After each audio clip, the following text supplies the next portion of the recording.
Здорово, ребят. Это, как понимаете, Бангладеш. Ну, по мусору можно понять. Хотя тут и красиво. А там сзади это Индия. Сейчас как раз нелегально пересек границу. С Индией переплыл.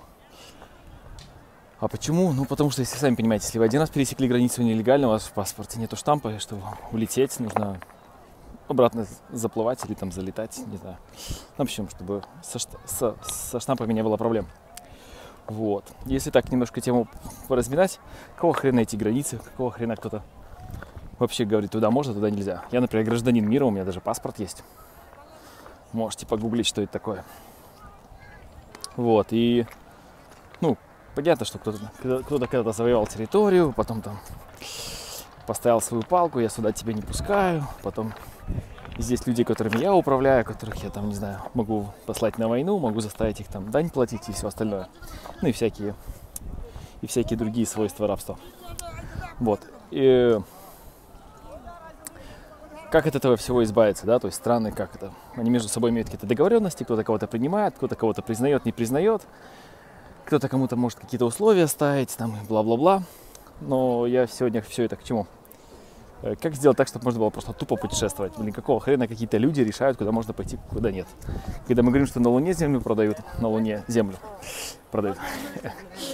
В общем, как-то все смеются, что за хрень. А когда на Земле землю продают, все как-то уже, ну, не удивляются.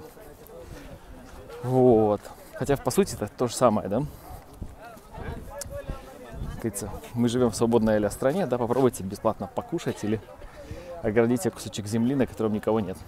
Вот, фигу вам.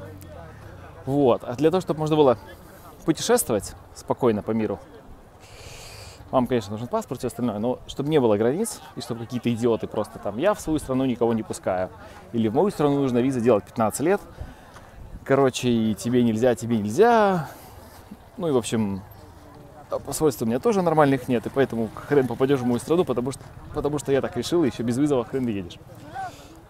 Да, я понимаю, что у каждой страны есть какая-то безопасность, но почему нельзя нормально путешествовать без проблем, там, не знаю, заплатил на границе какой-нибудь фи, там, не знаю, оставил свой фотофингер какой-то там, и все, короче.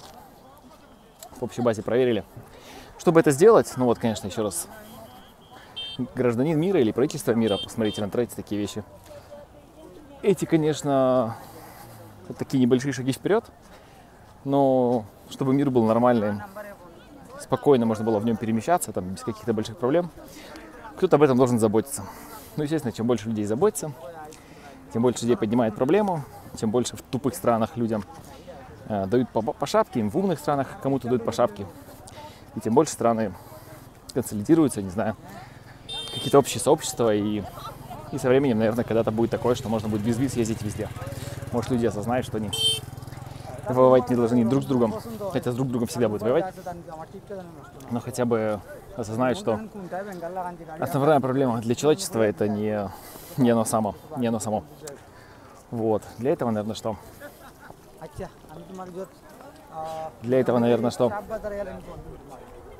Нужно эту тему поднимать, двигать, вот, и подсоединяться в такие инициативы, когда страны между собой отменяют визы и все остальное. Кстати, очень много классных стран в мире. Например, какая-нибудь, там, не знаю, Ботсвана, в которую пускают всех. Ну, практически. И рядом какая-нибудь Намибия, в которую хрен едет человек с литовским паспортом. Хотя уже с российским паспортом ездит вообще легко по всей Африке.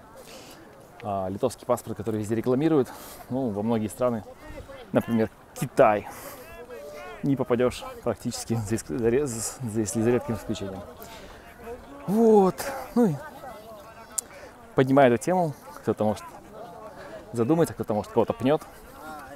И может быть в каком-то очередном правительстве, когда будет очередное заседание по количеству виз, ну хотя бы онлайн-визы сделают. Вот так вот. Ну и хоть какой-то микро какой-то стандарт. А то в одной стране виза стоит до хрена, в другой ни хрена.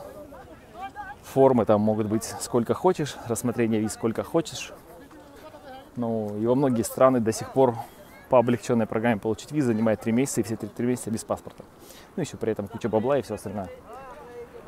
Вот так вот. Так что удачку. Путешествуйте. Вон, видите, рынок сзади. Сейчас пойду затоварюсь. Вот, и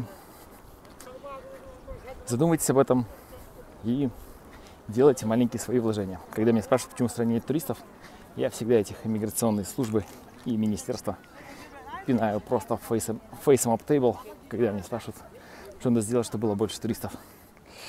Вот, так что, по крайней мере, я свою работу точно по чуть выполняю. Делайте вы. Удачки!